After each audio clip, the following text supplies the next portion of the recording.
Good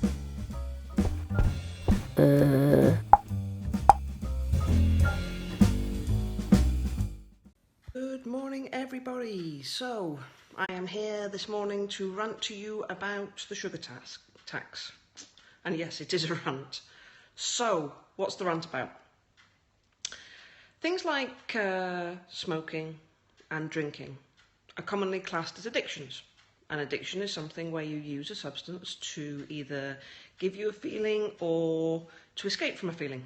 So we all are very familiar with these addictions. We accept that smoking is an addiction. We accept that drinking is addiction. We accept that taking drugs is an addiction. Although interestingly, we don't regard casual evening drinking as an addiction. So you've seen those photographs of the Prosecco on the wine cooler, on the water cooler thing? Have you seen these photographs of I'd rather drink wine and t-shirts and all this sort of stuff? This is socially acceptable to have a couple of glasses of wine in an evening. And yet that's an addiction. An addiction is where you're using the wine after a long day at work to just calm down and de-stress. So anytime you use an external substance to cope with what's going on in your life, you essentially, in my definition, have some form of an addiction. So now let's talk about food. Food is also an addiction. We quite happily share articles about how people have their favourite comfort foods, and we use the word comfort food. We use food to give us comfort, i.e. we are using a substance to give us a feeling. And so we talk about that, and that's socially acceptable as well. Like having a couple of glasses of wine in an evening, it's socially acceptable to use food for a purpose. Until such point as everybody starts talking about the obesity epidemic and the problems with people being overweight. And then suddenly we seem to forget that food is an addiction and food is used to serve a purpose, and we start talking about sanctions. Jamie Oliver bangs on about putting a sugar tax on. That's great, let's just make everything that's sweet and perceived as bad for you more expensive, because that'll really work, because that worked with smoking. Oh, hang on a second, maybe it didn't. Maybe putting the price of cigarettes up didn't actually stop people smoking at all. And maybe sticking a big sticker on the front of a cigarette packet that said, "Stop smoking or you'll die," stop people smoking. Oh, hang on, that didn't work either, did it? A big sticker on the front of the thing that you're just about to do that says, "Do this and you'll die," didn't actually stop people smoking because it wasn't their choice. And this is the implied assumption with the sugar tax. The implied assumption is that we're all muppets who only eat too much because we don't know any better.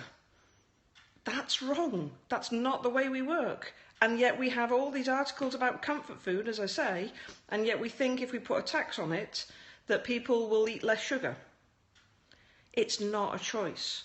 When we are eating, and anybody who struggles with weight knows that weight is because it means something. We struggle with weight either because we have an emotional connection to food that we can't let go of, such as the food is giving us a feeling of safety, a feeling of being relaxed, or we have an emotional connection to food that allows us to escape from the day-to-day drudgery in the same way as a glass of wine in the evening might do. So while you're eating, it's at least mindless and you don't have to think of anything. None of those things are a conscious choice. They are a subconscious choice coming from a need. You're satisfying a need. So just making the need harder to satisfy doesn't mean you stop the need to satisfy it, which is the same with any addiction. Making heroin super expensive doesn't stop people being addicted to heroin, does it? It just means that the things they do to get it become more and more illegal because they still need it because it gives them that escape.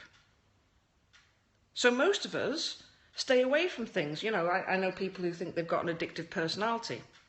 I don't actually think there is such a thing as an addictive personality. I think addictions serve a purpose. And so if you are prone to addictions, it means you have a purpose that you need serving and you just find what happens.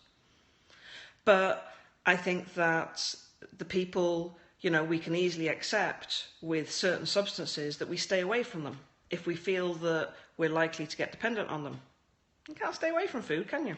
It's not really an option, is it? It's something that we need to survive. So we carry on having to eat.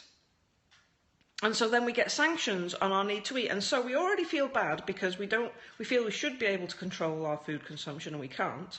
And now we're going to feel twice as bad because the powers that be say that it's our fault that we're overweight. It's our fault that we're not losing weight. And so we'll put loads more cost on everything that leads to being overweight, and now we feel twice as bad because we still need it, but we can't afford it anymore. That doesn't really help, does it? Why do you think Weight Watchers, Slimming World, and all these organisations do so very well? Because there will always be a need for people to lose weight because food is an addictive substance. So just slamming money on it or big stickers doesn't make a difference. What you need to address is the need for it in the first place. If you want to stop your couple of glasses of wine in an evening, you need to work out why you're so stressed. If you get rid of the stress, then you get rid of the need of the substance to deal with it. If you want to get rid of the connection you have with food, you need to work out where that connection came from. What was it? At which point did your brain get wired to think that food made things better? And then you get rid of that because food doesn't make things better. It's just a substance that you use for fuel. So this is my rant. Putting money on things, making things more inaccessible does not change the need. It just changes the accessibility of a product. And changing the accessibility of the product can lead to people doing daft things to get the product, like with drugs, we've seen with drugs. It doesn't change the fact that people will still need these things. If you want to change the need, you have to do it in the head, not by what's written on a piece of paper.